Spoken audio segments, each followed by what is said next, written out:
Para a nossa análise de hoje, eu trouxe dois temas diferentes que dialogam entre si, logicamente, são temas que têm uma conexão entre si, conversam porque o pano de fundo é o mesmo, é esse cenário caótico que está sendo construído pelo atlanticismo no mundo, pela agenda do Great Reset, mas eu dividi em dois momentos diferentes porque eu acho que os temas, eles são, embora conversem, não são exatamente o mesmo tema, então faço questão de dividir.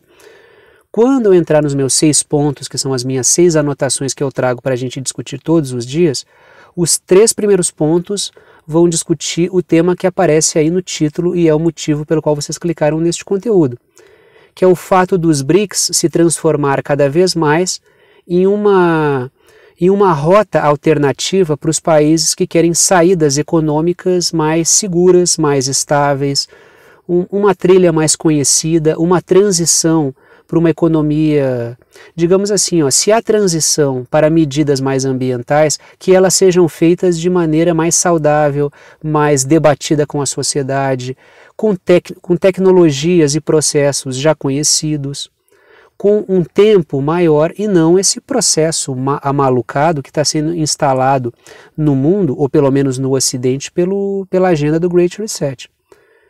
Então, o primeiro tema que eu vou discutir é os BRICS cada vez mais se consolidando como essa saída, ou como uma bolha comercial e geopolítica alternativa à bolha ocidental do Great Reset que está sendo estabelecida. Acho que é até mais adequado utilizar aqui a bolha atlanticista do Great Reset.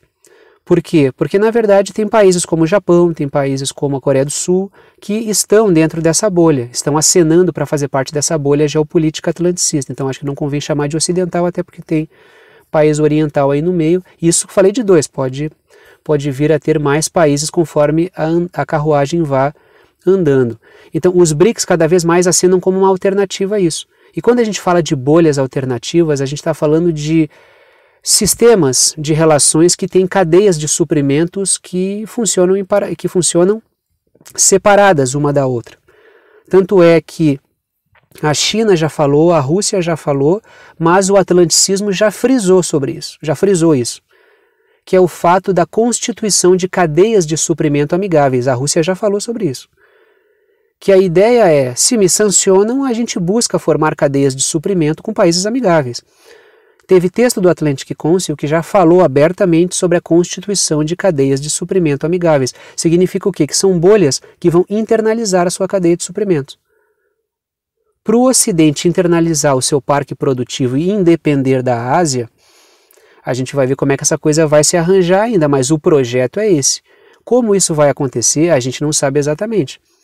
Até porque se a gente for parar para pensar, para a Europa internalizar a sua produção, ela depende do gás russo. Então ela tem 2 desafios pela frente. O primeiro é, como parte da bolha ocidental, internalizar a sua produção. O segundo, e pensando na questão de custo e tudo mais, porque superar as condições que a China oferece é algo muito complicado. Não estou dizendo que é certo ou errado, estou dizendo que é algo difícil de fazer. Agora tem um segundo desafio para a Europa, que é conseguir internalizar o seu parque produtivo, a sua produção, sem os combustíveis russos, que daí é um segundo desafio. Então vamos discutir um pouquinho sobre isso na análise de hoje, como os BRICS aparecem aí como uma alternativa a esse projeto do Great Reset. Então esse é o tema que eu vou discutir nos 3 primeiros pontos. No 4º, 5º e no 6º pontos, eu vou discutir um pouquinho um conteúdo que apareceu num artigo bem interessante de um portal que eu já trouxe para discutir aqui no canal outros artigos, que é o Indian Punchline. Tá?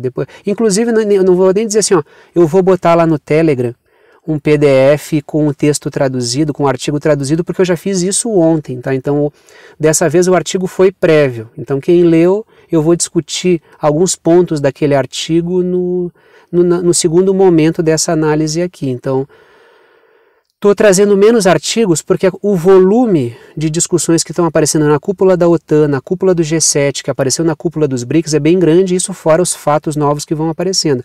Mas conforme a coisa a poeira for sentando, eu vou trazendo os artigos. Tanto é que hoje eu trouxe já um artigo aqui para a gente discutir.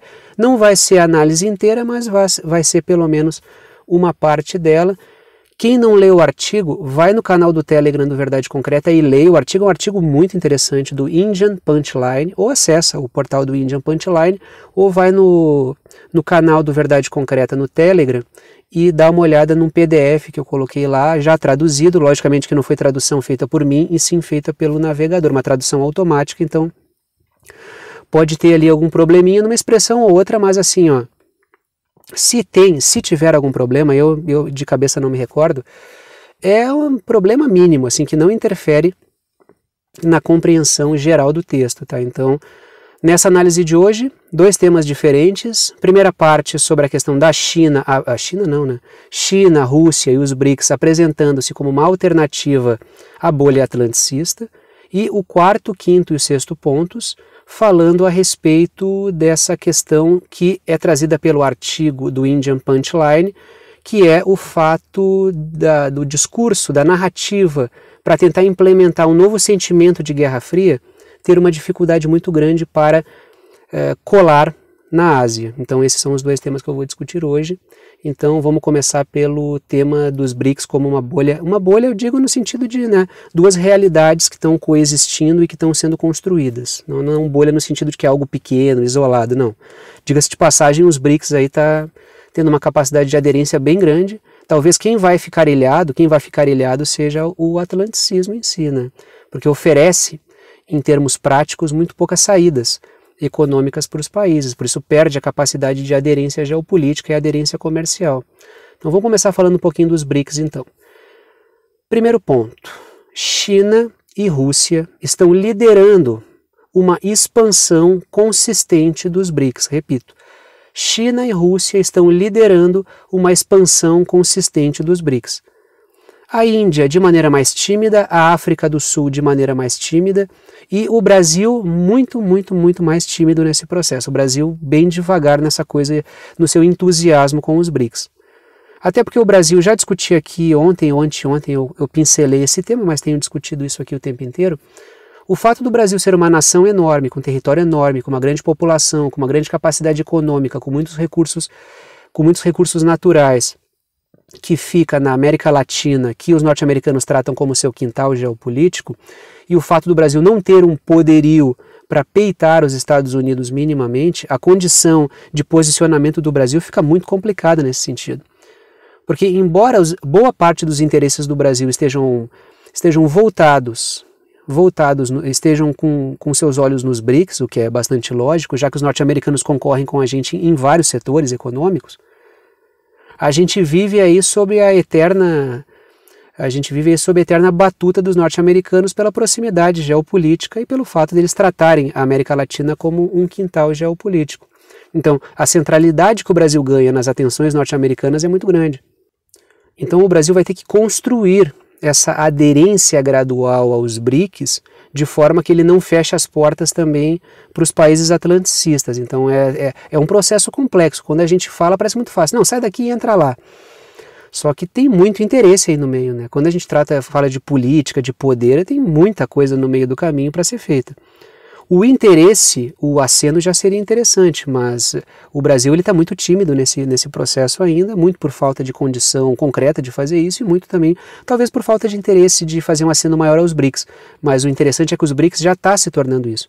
E o Brasil, pelo menos, é um dos membros, uma das letras que se encontram no acrônimo ali, embora não esteja tão entusiasticamente envolvido quanto China e Rússia. Índia e África do Sul um pouco menos entusiastas, mas também bem imersos nessa realidade, e o Brasil bem menos, né? Mas pelo menos já há os BRICS acenando como essa alternativa, e isso por si só é fundamental.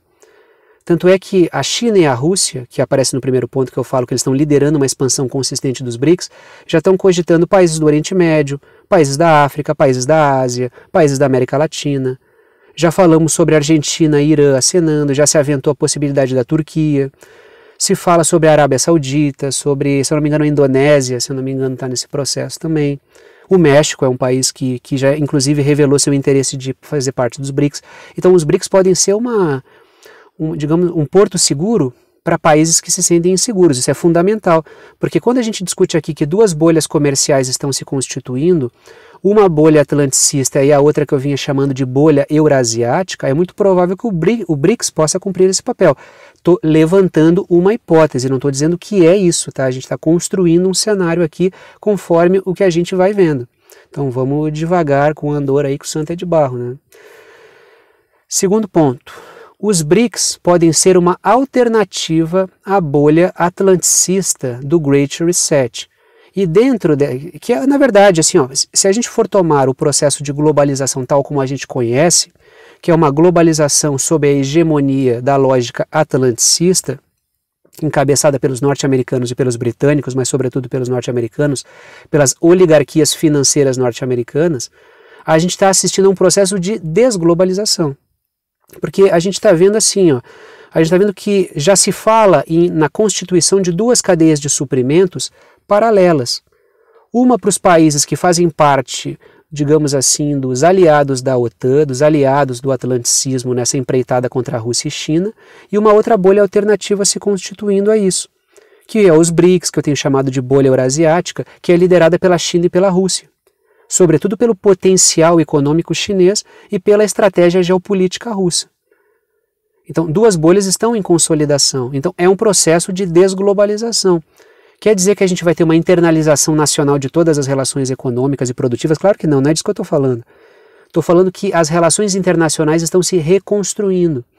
A gente está falando sobre um possível processo de desdolarização, novas plataformas econômicas para o estabelecimento de transações internacionais. Então é disso que a gente está falando. Então existe uma reconstrução das relações. E é interessante acompanhar passo por passo como é que a coisa vai se dando. Aí quando o cenário se torna claro, a gente já entendeu todo o processo e já sabe exatamente o que está acontecendo. Eu acho isso fundamental para entender, inclusive, a nossa política nacional, que é um objetivo que eu tenho aqui no canal, que é fazer uma discussão geopolítica, mas eu quero que isso aumente a capacidade de entender as coisas que acontecem aqui dentro do Brasil também, por isso que normalmente eu falo sobre o Brasil, muito embora o meu foco geral, sobretudo nos últimos tempos, seja a questão geopolítica, a questão internacional. Terceiro ponto. Isso aqui é uma notícia que eu li ontem, tá? E é uma notícia interessante que diz respeito a essa divisão em bolhas, tá? Prestem atenção nessa notícia. A PetroChina, aí, né? Eu vou chamar de PetroChina porque, né, não vou pronunciar dessa forma aí a PetroChina. A PetroChina, que é a maior empresa de petróleo chinesa, está retirando os seus investimentos do Canadá e da Austrália. Automaticamente isso deve, assim como pretende tirar do Reino Unido e dos Estados Unidos também os seus investimentos. Automaticamente, para quem está acompanhando o processo geopolítico, vai vir à sua cabeça aquilo que veio à minha, que é uma preparação chinesa para um pacote de sanções que vai ser disparado contra ela. Isso porque a China já simulou em outros momentos sanções ocidentais contra ela. Então a China está se preparando assim como a Rússia se preparou. Lembram que muito antes de acontecer as sanções ocidentais contra a Rússia, a gente discutiu aqui no canal o processo de desdolarização russo.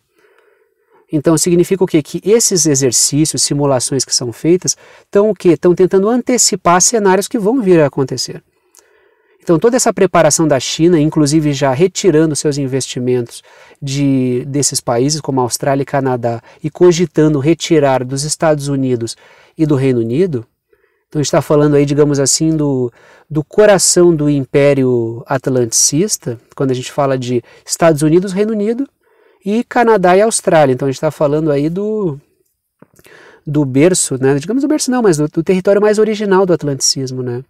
Que seria a América do Norte, excluindo o México, pelo menos excluindo o México hoje, Canadá e Estados Unidos, o Reino Unido, os britânicos e as suas possessões coloniais que são chamadas de países independentes, mas eu não acredito muito que é o Canadá na verdade a Oceania e o Canadá. Então a gente está falando o quê? De Estados Unidos e Reino Unido, o coração do atlanticismo, o Canadá e a Oceania, que são ainda possessões britânicas, né? Que tem ali se diz independente, mas na verdade a margem de independência nunca peita o atlanticismo em hipótese alguma. Então a PetroChina tirou os seus investimentos desses países. Significa o quê? Que pode estar sendo ensaiado aí um processo de preparação para sanções que podem ser colocadas contra a China. Até porque existe o processo de Taiwan, de conflito entre China e Taiwan correndo, e o Ocidente ele está fazendo de tudo para que Taiwan promova algum movimento contra a China ou que a China seja pressionada a fazer algo em relação a Taiwan. Porque aí se dispara um pacote de sanções e se acelera o processo de consolidação dessas duas bolhas por causa da formação de duas economias separadas. O problema é a crise que isso vai gerar. Se a Rússia já está gerando esse problema todo, imaginem vocês, Rússia continuando sancionada e a China sancionada também. O Brasil depende da Rússia e depende da China. Os norte-americanos vão pressionar o Brasil a cortar relações com Rússia e China numa situação desse tipo? Vão conseguir fazer isso? Os altos interesses econômicos vão topar isso? O agronegócio brasileiro vai topar isso?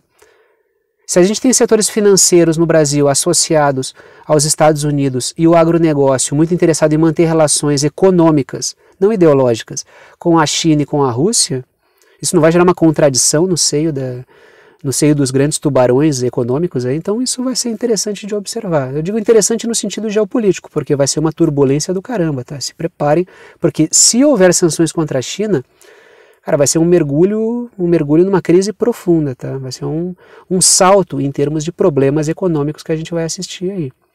E as opções que o Brasil fizer vão ser fundamentais para ver se a gente vai curtir uma crise maior ou uma crise menor. Crise vai ter, mas a gente pode entrar numa crise maior ou ter um colchão de amortecimento. E pressão geopolítica vai ser enorme em cima do governo brasileiro. Vamos falar um pouquinho sobre o artigo do Indian Punchline, que tem a ver com esse cenário também, só que falando em específico do caso asiático. Então, quarto ponto. Não será fácil para o atlanticismo, isso é o mote central do artigo, bem interessante, está lá no canal do Verdade Concreta no Telegram. O link do canal do Verdade Concreta está na descrição aqui embaixo, ou tu pesquisa no Telegram Verdade Concreta que tu vai achar. Quarto ponto, não será fácil para o atlanticismo instalar o clima de Guerra Fria na Ásia. Esse é o mote central do artigo. Por quê? Porque os interesses econômicos pragmáticos dos países asiáticos, ele colide frontalmente com essa demagogia atlanticista de propagação do sentimento liberal, do sentimento democrático, da liberdade de expressão, da diversidade, do meio ambiente. Porque tudo isso é trololó, que é o que eu já falei aqui. Os governantes querem soluções rápidas, é um ambiente de crise. Não dá para ficar falando sobre trololó e papinho furado liberal. Os países querem soluções concretas. Então, o que o atlanticismo está se deparando com o fato, primeiro, que é de que palavreado não enche barriga de ninguém. E os países não estão embarcando nisso, nem na Ásia, nem na África. A África já falou inúmeras vezes que não vai romper relações com China e Rússia por causa de trololó atlanticista, e está coberta de razão.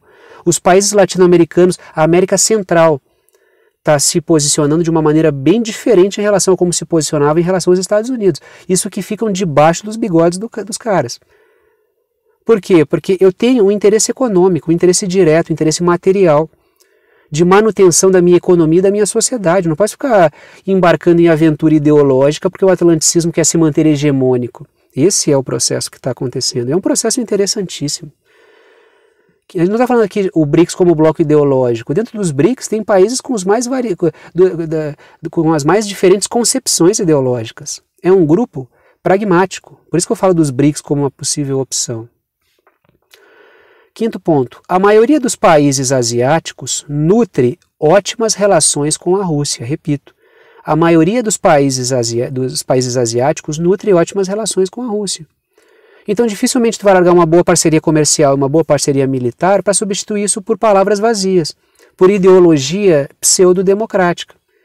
Uma coisa é como se comporta Japão, Austrália e Coreia do Sul, que embarcaram no atlanticismo muito porque não têm autonomia nenhuma, ou porque querem ser liderança, sobretudo o Japão. Até o artigo coloca isso de uma maneira bem interessante. Leia um artigo que ele é bem interessante.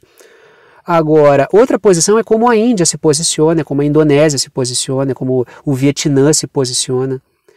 Então, e outra, o Vietnã não é um país que morre de amores pela China, mas é um país que também não morre de amores pelos Estados Unidos. Busca, por motivos óbvios, busca uma posição sua, e isso por si só é a multipolaridade. Então, a emergência da multipolaridade, da concretude da relação econômica, dos interesses diretos de uma nação, estão fazendo submergir esse papinho furado que a gente vê sempre nos artigos do Atlantic Council. Esse discurso da OTAN, esse discurso da mídia, que temos que salvar o mundo das autocracias, ninguém está dando bola para isso. Isso é um papo furado. Temos que preservar a liberdade de expressão. Aí, em boa parte das redes atlanticistas, a pessoa publica uma coisa, perde o perfil, perde receita, é desmonetizado, perde alcance, tem canal que é excluído. Isso é a liberdade de expressão? Então, o que o atlanticismo oferece, já dá para ver que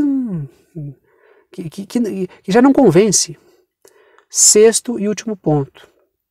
O artigo destaca a ausência de pragmatismo nas propostas atlanticistas para a região e, digamos, em contraste aquilo que Rússia e China têm feito, que são propostas objetivas. Olha, o que eu quero é isso aqui, ó. A parceria vai ser militar desse jeito, econômica desse jeito, comercial desse jeito, cultural desse jeito e pá. Quando vem o atlanticismo é sempre um caminhão de imposições ideológicas, políticas, culturais, e nada, não tem uma via de mão dupla, é imposição. Vai ser assim porque assim a gente vai enfrentar. É tipo aquela coisa, né, tinha uma propaganda, acho que é uma pasta de dente, né, vamos salvar o mundo das cáries, né. Eles vão um trololó, assim, we are the world, uma coisa bem vazia, que o atlanticismo vende. Então esse tipo de geopolítica está naufragando diante da realidade dos fatos. Então, a emergência de duas forças que conseguiram mostrar um mínimo de ruptura na estrutura do atlanticismo já fez com que vários países então vamos renegociar as questões. Eu não estou dizendo que o atlanticismo não tem força, que ele não é capaz de recuperar o controle, que não tem arma até os dentes, não estou dizendo nada disso. Estou dizendo que o cenário está muito mais interessante em termos de multipolaridade do que era tempos atrás. É isso que eu tenho discutido aqui no canal. Ninguém está falando que os norte-americanos, o atlanticismo desapareceu, que já perdeu, que não sei o quê. Não estou falando nada disso. A gente está falando que a disputa se tornou mais acirrada, a hegemonia retrocedeu do atlanticismo. E isso é muito interessante. É mais conflituoso, mas abre mais espaço para a possibilidade de liberdade das nações. Dito isso, vou parando por aqui. Gostou da análise, gostou do canal, quer saber como apoiar esse canal independente? Todas as formas de apoio estão na descrição aqui embaixo. Agradeço a todos que apoiam e mantêm esse trabalho diário funcionando. Se não fossem vocês, não haveria esse trabalho aqui todos os dias. Então pode apoiar. Formas de apoio, as duas estão na descrição aqui embaixo. O Apoia-se, que é uma plataforma que permite apoio por boleto ou por cartão. O link do Apoia-se é www.apoia.se/verdade concreta. A chave Pix é uma chave de e-mail e também está na descrição aqui embaixo. Sempre com o valor que vocês quiserem, tá? É uma ajuda solidária, então não estabeleça o valor nenhum. Pode ajudar com o valor que tu acha cabível, que cabe no teu orçamento. Se tu pode ajudar, ajude. Se não pode, não tem problema nenhum, o conteúdo fica aberto para todo mundo. Tenho feito dessa maneira e está funcionando bem. A chave Pix é pixverdadeconcreta@gmail.com, pixverdadeconcreta@gmail.com. Dito isso, vou parando por aqui e tchau para vocês.